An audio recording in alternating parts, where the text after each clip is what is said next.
One of the many incredible things about The Chosen is the cast who brings such important figures to life, and I believe everyone's doing an amazing job.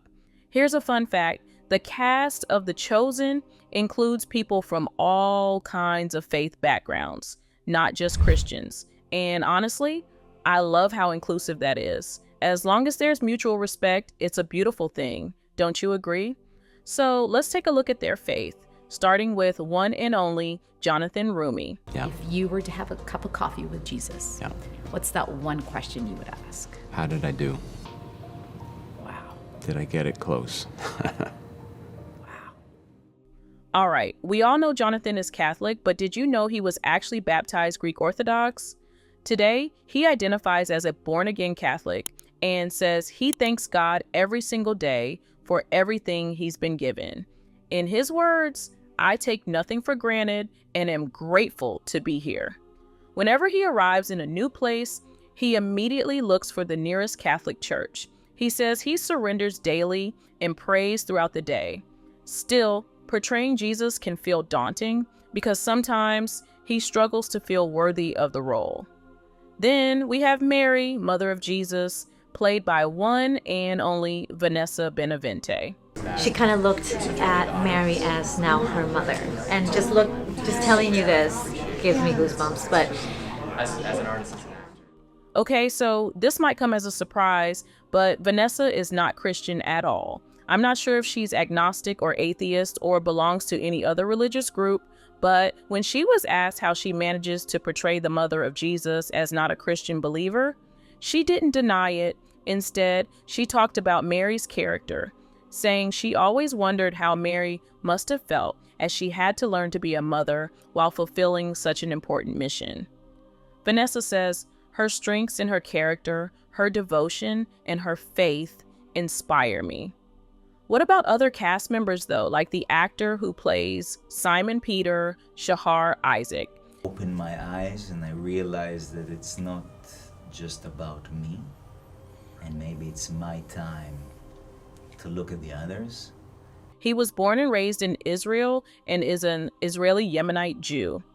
On Reddit, someone mentioned that Shahar once said in an interview, "It's amazing to be able to bring these mythological characters to life. But since I haven't been able to find the original interview myself, I don't want to jump to any conclusions."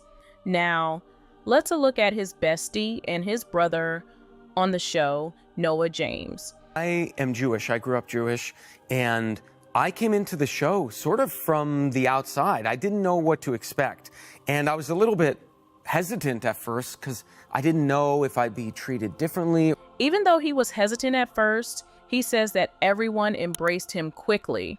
He was raised Jewish and admits he didn't know what to expect when flying into the middle of Texas to join the show. According to him, he's learned more about Jesus and his teachings through this experience than he ever had before. Filming scenes like the Sermon on the Mount, he believes, was one of the most powerful ways to connect with the story. He also says it was meaningful to bring his own Jewish background into the role, something that added a personal layer to his performance. He believes learning to surrender helped him navigate some of the more difficult moments during season 4. Now it's time to talk about Elizabeth Tabish. God has been there the whole time. Playing Mary Magdalene, Elizabeth points out that she was once skeptical, especially in her darkest times, but then she realized God was there the whole time. Aside from her religion, she points out that a lot of liberal Christians feel like their faith has been taken over by the political right. When someone says they're Christian, people often assume they're conservative, which, according to her, leads many left-leaning Christians to stay quiet about their beliefs. But she feels it's important to speak up, especially since, in her eyes, Jesus was all about helping the poor, the needy, and those pushed to the edges of society.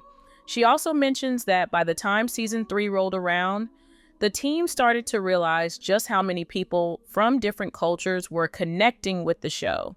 Even people who don't follow any particular faith, she says, are really enjoying the series and finding something meaningful in it. So yeah, she's a hardcore leftist in her own words, but also a Christian. Moving forward, we have Patel. The greatest gift that this show has given me is to portray Matthew on the spectrum. Even though he was raised Hindu, he hasn't really opened up about his personal religious beliefs. But if you take a look at his interviews, you'll see that he seems to have found real purpose in playing Matthew, especially as someone portrayed with autism. He says he's super thankful that God is using him to inspire people in their everyday lives. For him, it's been an incredible journey, something he calls a once-in-a-lifetime experience, and one he's truly grateful to be part of. Is he a believer? Yes. Is he Christian? I'm not sure. If there's one person I can say for sure isn't Christian, it's definitely David Amito. Being raised Jewish and my mom is Buddhist kind of gave me also a perspective that was, I guess, different from most of my friends. Okay, so David is a bit controversial among the fans since in 2020, he shared a post on Instagram about the movie Antrim and wrote, "Our little satanic film trends more than Jesus this Easter." But after that, he updated the description and clarified it was just a joke. He explained that he's not Christian and doesn't actually believe in the devil. While he doesn't personally hold Christian beliefs, he says working on The Chosen was a beautiful, respectful, and creatively fulfilling experience. All right, that's all from me today, but there are still so many other cast members to talk about. Let me know in the comments if you'd like a part 2, and if you're in the mood for some laughs, check out this video next for some of the funniest moments from The Chosen cast.